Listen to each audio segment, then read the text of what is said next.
اما بعد فاعوذ باللہ من الشیطان الرجیم بسم اللہ الرحمن الرحیم الصلاۃ والسلام علیک یا رسول اللہ وعلی آلک واصحابک یا حبیب اللہ الصلاۃ والسلام علیک یا نبی اللہ وعلی آلک واصحابک یا نور اللہ۔ درود پاک پڑھنے کے بے شمار فضائل و برکات ہیں۔ کعبے کے بدر الدجا، طیبہ کے شمس الضحا، دافع جملہ بلا، شافع یوم جزا، صلی اللہ تعالیٰ علیہ وسلم کی ذات، ہمارے آقا کی ذات وہ ہے کہ جن پر درود پاک پڑھنا کب کب کیسے کیسے اور کہاں کہاں کام آتا ہے۔ جتنی حدیثیں پڑھیں، جتنے واقعات پڑھیں، عقل بھی حیران ہو جاتی ہے، ایمان بھی تازہ ہو جاتا ہے۔ اللہ کے حبیب علیہ الصلوۃ والسلام کتنی پیاری فضیلت ہمیں خود عطا فرماتے ہیں۔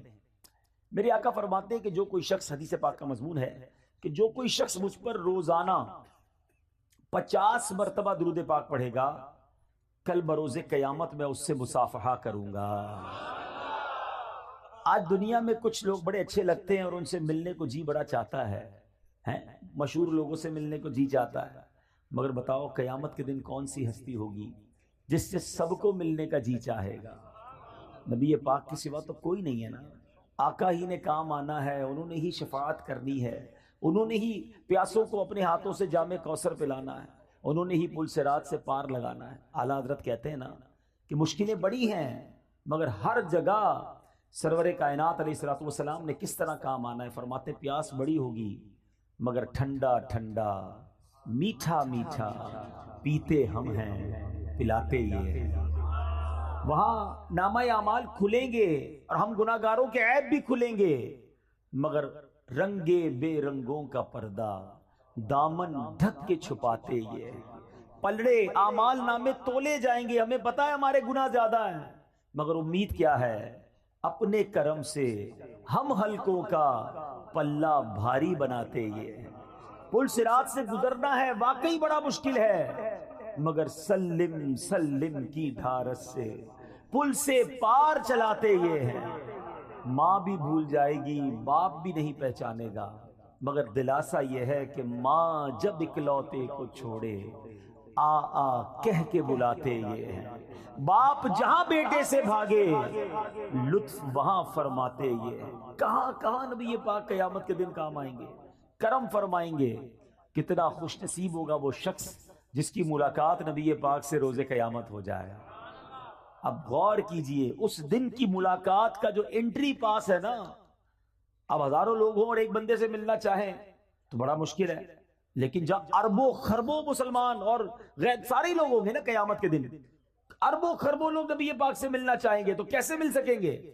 وہی مل سکے گا جو نبی پاک جسے اجازت دیں گے نا، صلی اللہ تعالی علیہ وسلم۔ آقا فرماتے ہیں جس کا مضمون ہے جو مجھ پر روزانہ 50 مرتبہ درود پاک پڑھے گا، بروز قیامت میں اس سے مصافحہ کروں گا۔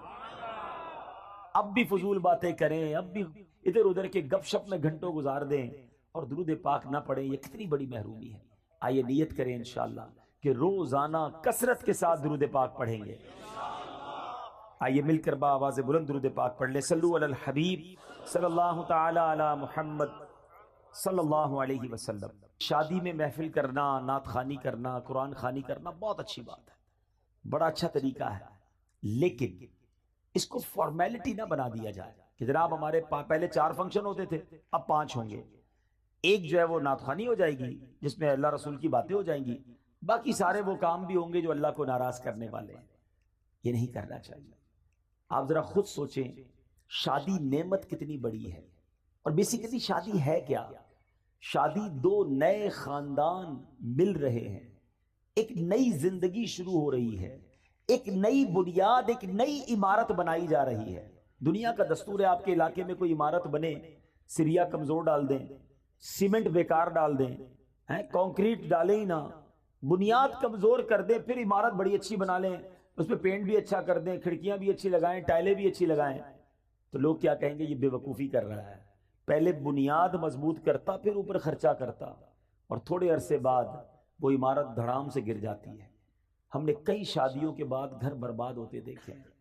ہم نے کئی بچیوں کو واپس گھر آتے دیکھا ہے، ہم نے روزانہ لڑائی جھگڑے ہوتے گھروں میں دیکھے. لوگ آ کر بتاتے ہیں کہ بڑی دھوم دھام سے کروڑوں لاکھوں روپے خرچ کر کے شادی کی، مگر آج بچے اپنے گھر میں خوش نہیں ہیں، اولاد نہیں ہو رہی ہے، بڑی بڑی نا اتفاقی ہے. اپنے دل پر ہاتھ رکھیے. میں آپ سب سے پوچھتا ہوں، افسوس یہ ہے اتنی بڑی نعمت، اتنی بڑی خوشی، اس خوشی کا اندازہ اس سے پوچھئے کہ جس ماں باپ کے گھر میں بچیاں بیٹھی ہیں اور شادی نہیں ہو رہی ہے، جوان بیٹے ہیں مگر رشتے نہیں مل رہے، جیسے چاہیے ویسا رشتہ نہیں ہو رہا. یہ کتنی بڑی نعمت ہے. ان ماں باپ سے پوچھو، ان لڑکوں، ان بچوں اور بچیوں سے پوچھیں جو تمنا لیے بیٹھے شادی ہو مگر نہیں ہو رہی ہے. اس کا مطلب کیا ہوا کہ جس کی شادی ہو رہی ہے وہ بہت بڑا خوش نصیب ہے. جس گھر میں یہ شادی ہو رہی ہے وہ بڑے خوش نصیب ہے کہ اللہ نے اتنی بڑی نعمت دی. مگر عجب کہانی یہ ہے کہ وہ گھر جس میں سارا سال ڈانس نہیں ہوا تھا، جس میں پوری زندگی میں کبھی ناچ گانے، ڈھول تماشے، جوئے، بے حیائی کے کام نہیں ہوتے تھے، سارے گھر والے نمازی بھی ہوتے تھے، مگر ان کے گھر میں بھی وہ ہو رہا ہے کہ سر شرم سے جھک جاتا. اور ان کو بندہ کہے کہ حضرت یہ کیا ہو رہا ہے، یہ آپ اپنے گھر میں کیا کر رہے ہیں؟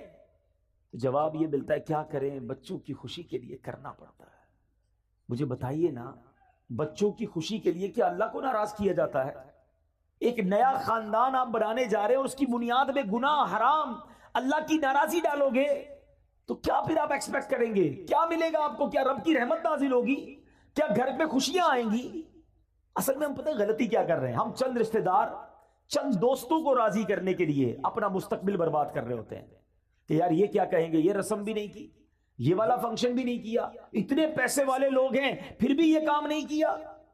نہیں میرے بیچے اسلامی بھائیوں، پیسہ اللہ نے اس لیے نہیں دیا کہ اسی پیسے سے اللہ کو ناراض کیا جائے. میں ایک صاحب سے ملا، بڑے کمال کی شخصیت ہے، بہت پیسہ اللہ نے دیا ہے. کہتے ہیں میں جب بھی بچوں کی شادی کرتا ہوں نا، یہ الٹے سیدھے فنکشن پہ خرچ نہیں کرتا، پیسے بچاتا ہوں اور اپنے بچوں کی شادی کے ساتھ 12 غریب بچوں کی بھی شادیاں کرتا ہوں. کرو نا خرچ اگر ایسے کرنا ہے تو. ضروری ہے کہ پیسہ دکھانے کے لیے اتنا پیسہ لٹایا جائے کہ پورے گاؤں میں نام بھی تو ہونا چاہیے نا کہ ہمارے گاؤں کی سب سے بڑی شادی تھی، فلاں قسم کی گاڑیاں آئیں، فلاں کتنے قسم کے کھانے تھے. ٹھیک ہے ہر کام ناجائز نہیں ہوتا، لیکن مجھے بتائیے کتنے ناجائز کام کرتے ہیں؟ نہ کریں ایسا. میں تمام نوجوانوں کو یہ درس دیتا ہوں، آپ اسٹینڈ لیا کرو. آپ نے اپنی بیوی کے ساتھ، اپنی فیملی کے ساتھ وقت گزارنا ہے. آپ کہو کہ نہیں جناب میری شادی میں حرام نہیں ہوگا کیونکہ بعد میں پریشان میں نے ہونا ہے، اگر اللہ ہی ناراض ہو گیا تو میری اگلی نسلوں میں کیا ہوگا؟ ہم خود نوجوان اسٹینڈ لیں. ماں باپ بعض اوقات مجبور ہو جاتے ہیں کہ کیا کریں، جوان بیٹا مانتا نہیں ہے، بیٹی لڑتی ہے کہ مجھے یہ سارے کام کرنے ہیں. نہیں میرے بیٹے اسلامی بھائیو، یہ لاجیکلی بھی ٹھیک نہیں ہے. میں آپ سے سوال پوچھتا ہوں، آپ کو کوئی شخص آئے اور آپ کے گھر میں بڑا سا تحفہ دے کر جائے، یا آپ قرضے میں ہوں اور وہ کہے میں تمہارا قرضہ ادا کر دیتا ہوں، یا آپ کو نوکری چاہیے وہ آپ کو نوکری دلا دے، بتاؤ اس بندے کو ناراض کرو گے؟ یار اتنی مصیبت میں مجھے کام آیا، قرضہ دلا دیا، نوکری چاہیے تھی نوکری دلا دی، اتنا خوبصورت تحفہ مجھے دیا. دنیا میں جو ہمارے ساتھ احسان کرتا ہے ہم اس کو خوش کرتے ہیں. اور عجب کہانی یہ ہے کہ رب ہم پر اتنا بڑا احسان کرتا ہے اور ہم رب کو ناراض کرتے ہیں. یہ عقل میں بھی نہ آنے والی بات ہے. سچ بات یہ ہے کہ گھر میں اگر رب خوشی دینا، ہم صدقہ بڑھائیں، ہم سجدے بڑھائیں، ہم خیرات بڑھائیں، ہم دعائیں بڑھائیں کہ یا اللہ تیری رحمت سے تو نے یہ خوشی دی ہے، مالک اس میں اب برکت ڈال دینا، اے اللہ یہ خوشیاں باقی رکھنا، اے اللہ ان خوشیوں کو نظر نہ لگ جائے، اے اللہ زوال نعمت سے بچانا. ارے رب کی طرف سے عطا ہو تو ہمارے سجدے اور شکر بڑھنے چاہیے. مگر عجیب لوگ ہیں ہم کہ وہ عطائیں بڑھاتا ہے، ہم خطائیں بڑھاتے ہیں. وہ عطائیں بڑھاتا ہے، ہم اللہ کو ناراض کرنے والے کاموں میں لگ جاتے ہیں. تھوڑے پیسے ہوتے ہیں نا، کسی کے پاس غریب ہوتا ہے، تھوڑے گناہ ہوتے ہیں کیونکہ گناہ کرنے کے لیے پیسے ہی نہیں ہوتے. روز دعا کرتا ہے یا اللہ مالدار کر دے، پیسے والا کر دے، اور اللہ نے اگر مال میں برکت ڈال دی اب کیا کرتا ہے؟ اور گناہ کرتا ہے. اب تو مزہ آیا، اب تو پیسے آئے، اب ارمان پورے کروں گا، اس لیے دیے تھے رب نے پیسے. ارے اللہ نے پیسے دیے تو تم صدقے بڑھاتے نا، غریبوں کی مدد کرتے، سجدے بڑھاتے. خدا را میرا پہلا درس یہی ہے، جس خاندان میں شادی ہو رہی ہے، میں آپ کا بھائی ہوں، میں آپ کا بھلا چاہتا ہوں، آپ کی آگے کی زندگی میں بھی آپ خوشحال رہے یہ چاہتا ہوں، اور خوشحال وہی رہے گا جس سے رب راضی ہے. مجھے جواب دیجئے خوشیاں دینے والا کون ہے؟ جواب دو نا، کون خوشیاں دینے والا ہے؟ عزت دینے والا کون ہے؟ اولاد دینے والا کون ہے؟ برکت ڈالنے والا کون ہے؟ رزق میں فراوانی کرنے والا کون ہے؟ جب سب دینا اللہ نے ہے اور میں اللہ ہی کو ناراض کر رہا ہوں، کتنی بے وقوفی والی بات ہے۔ جس سے لینا ہے اسے ناراض کر رہے ہیں دوسروں کے لیے کہ ذرا خاندان میں نام بڑا ہو جائے، ذرا گاؤں میں ٹور بن جائے ہماری۔ نہ کیا کرو ایسا۔ جس سے رب راضی ہے اللہ اس سب کو راضی کر دے گا۔ آپ رب کو راضی کرنے کی فکر کیا کرو، ہمیشہ اپنی ہر خوشی میں بھی رب کو یاد کرو، اللہ کے حبیب کو یاد کرو۔ غم میں بھی ہماری ایک لمٹ ہے، ہماری باؤنڈری ہے، شریعت ہمیں باؤنڈری دیتی ہے۔ بڑا پیارا مذہب ہے ہمارا، خوشی منانے کا بڑا پیارا انداز ہے۔ خوشی منائیے، کس نے منع کیا؟ اچھا کھانا پکائیں، کھلائیں، سب کو کھلائیں، لباس جائز پہنے، اوکے، مگر اس لیے مہنگا لباس پہنوں کہ دوسروں کو غریب دکھاؤں، دوسروں پہ تکبر کروں، یہ اجازت نہیں ہے۔ اسی طرح غم میں آپے سے باہر ہو جاتے ہیں لوگ، اللہ نہ کرے کسی کی میت ہو جائے، ایسا اول فول بکتے ہیں، ایسی باتیں منہ سے نکالتے ہیں کہ بندہ گھر میں میت تھی، بڑا واقعی پرابلم ہے، مگر ایمان چلا گیا یہ تو اس سے بھی بڑا پرابلم ہے نا، ایمان سے بھی ہاتھ دھو بیٹھتے ہیں۔ تو خدارا اپنے آپ کو قابو میں رکھا کرو، چاہے خوشی ہو چاہے غم ہو۔ ہم مسلمان ہیں، ہماری کچھ شرعی باؤنڈری ہے، اس کے اندر رہ کر ہی خوشی بھی منائیں اور اس کے اندر رہ کر ہی ہمارا جو بھی غم کا معاملہ ہے اس کو پورا کرنا چاہیے۔ بہرحال میں رب سے دعا کرتا ہوں کہ مولا جو پیچھے گناہ ہو گئے معاف فرما دے اور آئندہ زندگی تیری رضا والے کاموں میں گزارنا نصیب فرما، خوشی میں بھی ہمیں تجھے راضی کرنا نصیب فرما، اگر کوئی تکلیف بھی آئے تو ہمیں صبر کرنا نصیب فرما، اچھی عادتیں سیکھو۔ نبی پاک فرماتے ہیں رجب اللہ کا مہینہ ہے، شعبان میرا مہینہ ہے اور رمضان میری امت کا مہینہ ہے۔ بڑے پیارے مہینے کنٹینیو سیکوینس کے ساتھ آ رہے ہیں، گویا رحمتوں کی برسات آ رہی ہے۔ کیا پیاری بات ایک بزرگ فرماتے ہیں سال جو ہے نا وہ درخت کی مانند ہوتا ہے، year like a tree، رجب اس کے پتے ہیں، رجب اس کے پتے ہیں، شعبان اس کی شاخیں ہیں اور رمضان اس کا پھل ہے۔ پتے لگنے کا وقت آ گیا ہے، تیاری کرو، عبادت کی تیاری کرو، توبہ کی تیاری کرو، اللہ کو راضی کرنے کی تیاری کرو۔ علامہ صفوری رحمۃ اللہ تعالی علیہ کا کتنا پیارا فرمان ہے، کہتے ہیں رجب بیج بونے کا مہینہ ہے۔ آپ تو یہاں گاؤں میں فصلیں وغیرہ ہوتی ہیں نا، کھیتی باڑی بھی جانتے ہوں گے، پہلے کیا کرتے ہیں، بیج ڈالتے ہیں، پھر پانی ڈالتے ہیں، کھاد وغیرہ ڈالتے ہیں، پھر انتظار کرتے ہیں کہ یا اللہ فصل اگ جائے۔ کیا پیاری مثال دی، فرمایا رجب بیج بونے کا مہینہ ہے، شعبان ان بیجوں پر پانی ڈالنے کا مہینہ ہے اور رمضان فصل کاٹنے کا مہینہ ہے۔ فرماتے جو رجب میں عبادت کا بیج نہیں بوئے گا، شعبان میں ان بیجوں پر اپنے آنسوؤں سے آبیاری نہیں کرے گا، وہ رمضان میں رحمت کی فصل کیسے کاٹے گا؟ رجب کی پہلی رات آتی ہے نا، اس رات سبحان اللہ جو دعا مانگی جائے اللہ کی رحمت سے قبول کی جاتی ہے۔ اور رجب کے پہلے روزے کے بارے میں نبی پاک نے فرمایا رجب کا پہلا روزہ 3 سال کے گناہوں کا کفارہ ہے، دوسرا روزہ 2 سال کا کفارہ، تیسرا روزہ 1 سال کا کفارہ اور ہر دن کا روزہ 1 ماہ کا کفارہ ہے۔ تو اتنا برکت والا مہینہ، اس کا مطلب کیا ہے؟ عبادت کے لیے تیار ہو جائیں، نفلی روزوں کے لیے تیار ہو جائیں، نمازوں میں سستی ہے تو اس کو دور کریں۔ اور یہ جو مہینہ گزر رہا ہے، اللہ اکبر، اس مہینے میں کتنی مبارک ہستی، خلیفہ اول امیر المومنین سبحان اللہ حضرت ابوبکر صدیق رضی اللہ تعالیٰ عنہ کی نسبت اس مہینے کو ہے۔ اس سیدنا ابوبکر صدیق کے بارے میں چند باتیں عرض کر کے، کیونکہ بیان میں بہت لمبا چوڑا نہیں کر سکوں گا، تو 2-3 باتیں کر کے انشاءاللہ اپنی گفتگو ختم کرتا ہوں۔ حضرت ابوبکر صدیق رضی اللہ تعالیٰ عنہ کی کیا شان تھی، کیونکہ عادتوں پر بات ہو رہی ہے، مینرز پر بات ہو رہی ہے، اخلاق کیسے ہونے چاہیے، کن بری باتوں سے بچنا ہے۔ صدیق اکبر رضی اللہ تعالیٰ عنہ ایک بار نبی پاک علیہ السلام نے کمال کی بات فرمائی۔ آقا فرماتے اچھی خصلتیں 360 ہیں، اچھی عادتیں 360 ہیں، اور اللہ تعالیٰ جب کسی سے بھلائی کا ارادہ فرماتا ہے اس کی ذات میں ایک خصلت پیدا فرما دیتا ہے اور اسی کے سبب اسے جنت میں داخل کر دیتا ہے۔ یہ بہت بڑی بات ہے کہ اچھی عادتیں اندر ہوں، گناہوں سے بچے انسان۔ اب صدیق اکبر رضی اللہ تعالیٰ تو کمال ہے نا، سوال کیسا کر لیا کہ حضور کیا کوئی ایسا بھی ہے جس کے پاس یہ ساری 360 خصلتیں ہوں، ایک خصلت جیسے ملے اللہ اسے جنت دے دیتا ہے؟ حضور کوئی ایسا بھی ہے کہ جس کے اندر یہ 360 خصلتیں موجود ہوں؟ نبی پاک فرماتے ہیں اے ابو بکر تمہارے اندر یہ ساری خصلتیں موجود ہیں۔ اللہ ایسے ہی نہیں پیار کرتے ہم صدیق اکبر رضی اللہ تعالیٰ عنہ سے. نبی پاک کے ایسے خلیفہ ایسے ساتھی ہیں کہ یار غار بھی تھے اور یار مزار بھی ہیں. آج بھی سنہری جالیوں میں نبی پاک کے ساتھ موجود ہیں. اب جس شخصیت کے بارے میں میرے آقا فرمائے کہ ابو بکر ساری 360 خصلتیں تمہارے اندر موجود ہیں، تو ان کے اخلاق تو اب زیادہ پڑھنے چاہیے نا کہ کیا ایسی خصلتیں ہیں. یا میں ایک اور بات ایڈ آن کر دوں، میرے بہت سارے اسلامی بھائی بیٹھے ہیں، دعوت اسلامی والے بھی بیٹھے ہیں، اور بھی نیک نمازی داڑھی والے امامے والے نظر آ رہے ہیں.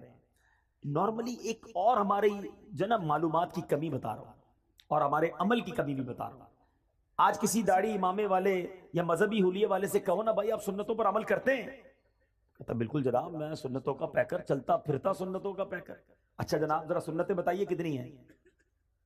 اب اس نے سنتیں بتانی ہیں. امامہ پہننا سنت ہے، داڑھی سنت ہے، تیل لگانا سنت ہے، کنگھا کرنا سنت ہے، سیدھے ہاتھ سے کھانا سنت ہے، بسم اللہ پڑھنا سنت ہے، سلام کرنا سنت ہے، مسکرانا سنت ہے، اور چپل سیدھے پاؤں پہ پہننا سنت ہے، کپڑا سیدھے ہاتھ سے پہننا سنت. اور بتائیے 10 12 15 اور بتائیے.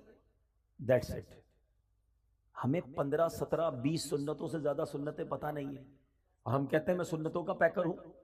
جناب علماء نے اپنی کتابوں میں 400 سے زیادہ نبی پاک کی سنتیں لکھی ہیں.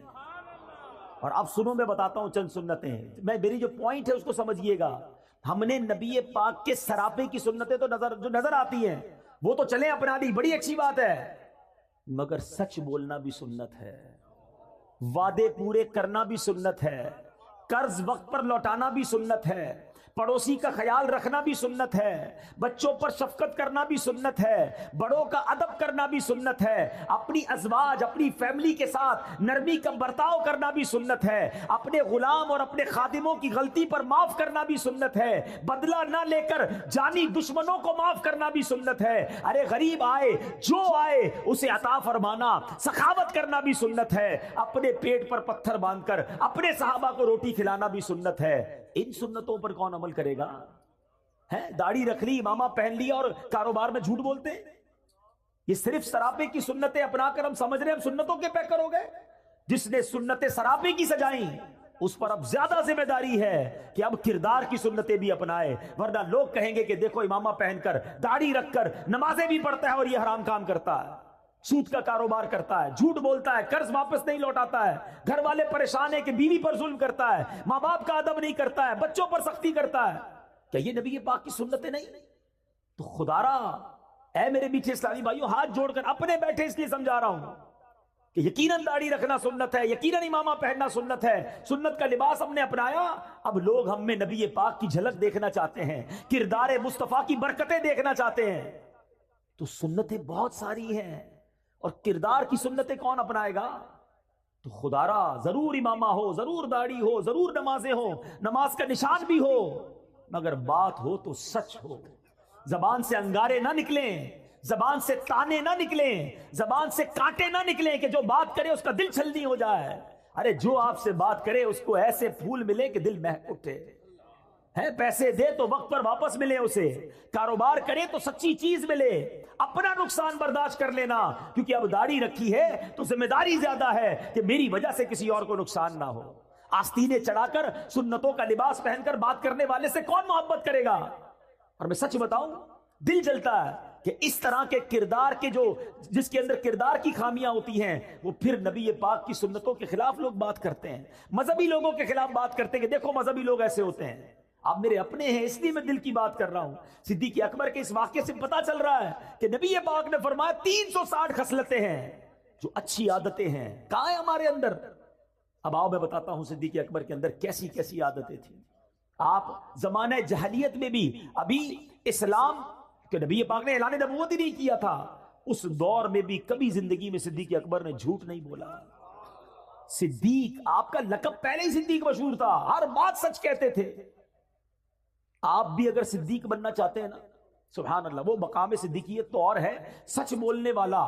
سبحان اللہ. حدیث پاک سناتا ہوں، نبی پاک علیہ الصلوۃ والسلام فرماتے ہیں کہ بندہ سچ بولتا رہتا ہے. حدیث پاک کا مضمون ہے سچ بولتا رہتا ہے، سچ بولتا رہتا ہے، یہاں تک کہ اللہ کی بارگاہ میں صدیق لکھ دیا جاتا ہے.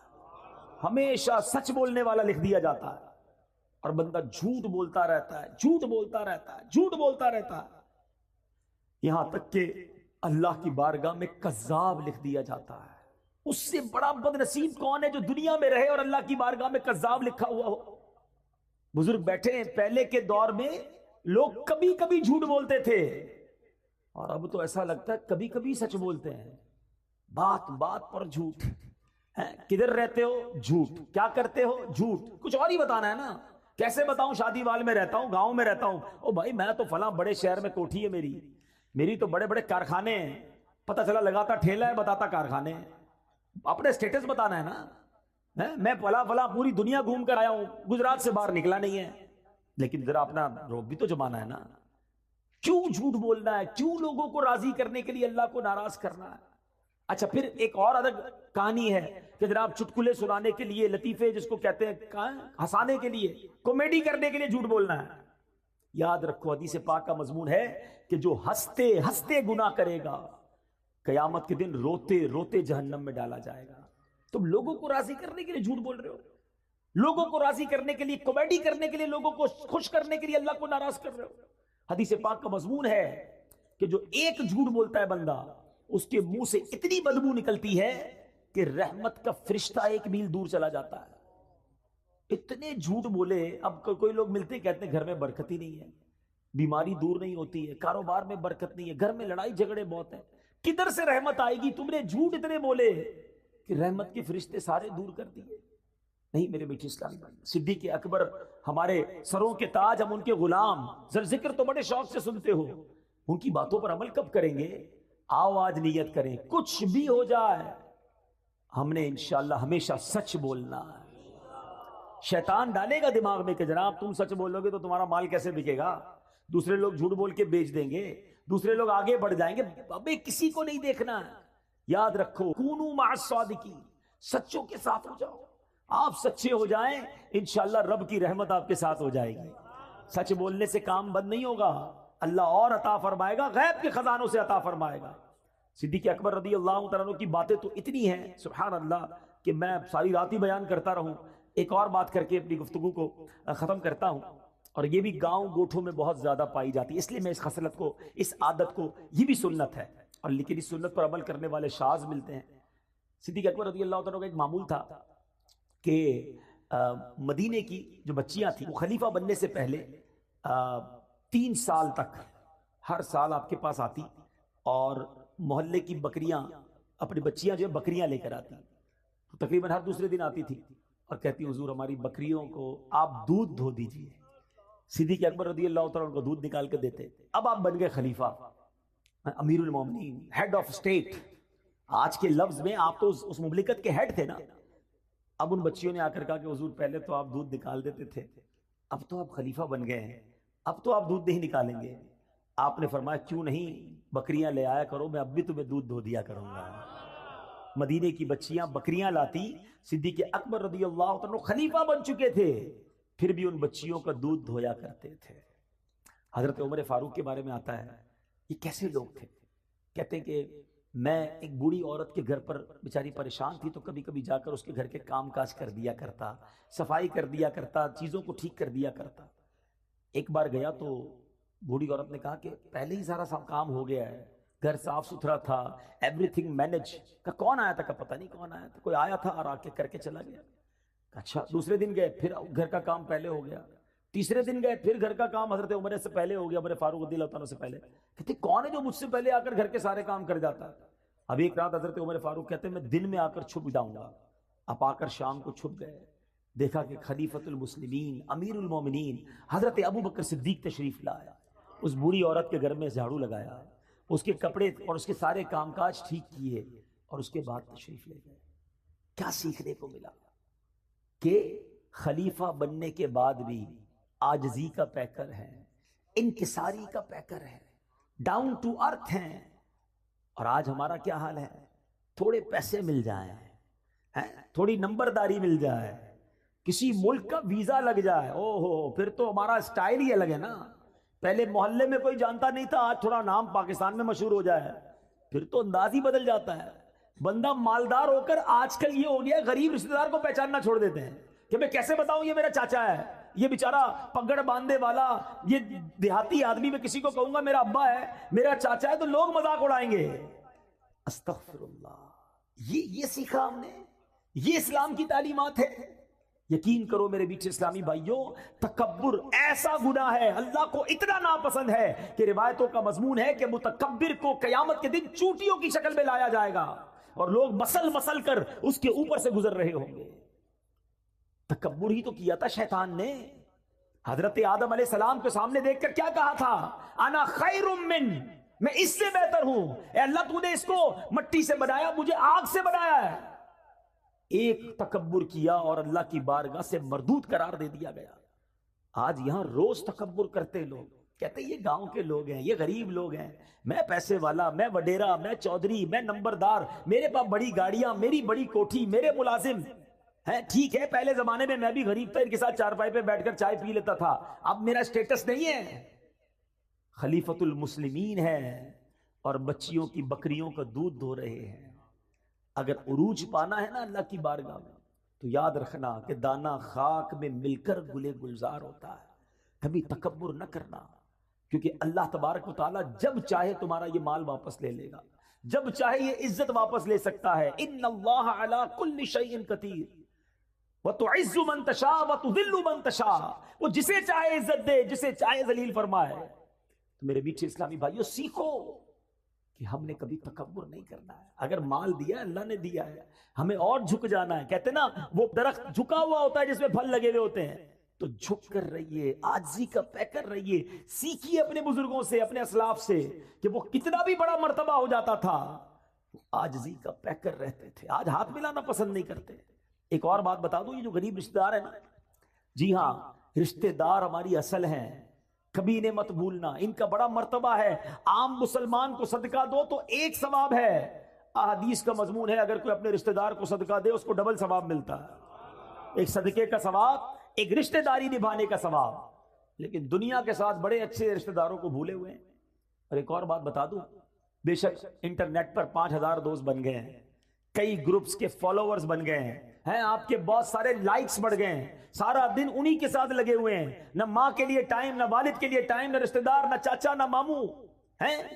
جب بیمار پڑو گے نا بستر پر تو وہ 5000 فرینڈز جو انٹرنیٹ پہ بنائیں، کوئی بھی بستر کے کنارے کھڑا نہیں ہوگا. وہی بھائی، وہی بہن، وہی ماموں، وہی چاچا، یہی لوگ کام آئیں گے. مرنے کے بعد بھی انہوں نے ہمیں یاد کرنا ہے. خدارا ان کی قدر کرو اور کبھی ان کا دل نہ توڑو. اور پھر عاجزی کا پیکر بن کر رہے. جو تکبر کرتا ہے وہ برباد کر دیا جاتا ہے. آخری حدیث سنا دیتا ہوں. کتنی بری بلا ہے تکبر، کہ جس کے دل میں رائی کے دانے کے برابر تکبر ہوگا. نبی پاک فرماتے ہیں جس کا مضمون ہے رائے کا دانہ ہوتا کتنا ہے، اتنا سا. سمجھایا کیسے پیارے انداز، اتنا بھی تکبر ہوگا وہ جنت میں داخل نہیں ہوگا. جنت میں جانا ہے نا تو دل کو تکبر سے پاک کر لیں. ہمیشہ سب کو عزت دیں، سب کو پیار دیں. بلکہ میں آپ کو ایک مشورہ دیتا ہوں، جب آپ دیکھیں نا کوئی بیچارہ غریب سے کپڑوں میں ہے یا ایسا ہے جس کو لگتا ہے یہ بہت بیچارہ پریشان ہے، اس کو کوئی عزت نہیں دے رہا ہوگا، آگے بڑھ کے آپ اسے سینے لگا لیا کرو. یقین کرو اتنا اس کو بھی مزہ آئے گا اور آپ کو بھی مزہ آئے گا. اس کی آنکھوں میں چمک آ جائے گی. بعض اوقات تو رو پڑتا ہے سامنے والا کہ شاید کئی مہینے ہو گئے کسی نے سینے نہیں لگایا تھا، کسی نے پیٹ نہیں تھپکی، کسی نے طبیعت نہیں پوچھی. طبیعت بھی نہیں پوچھتے.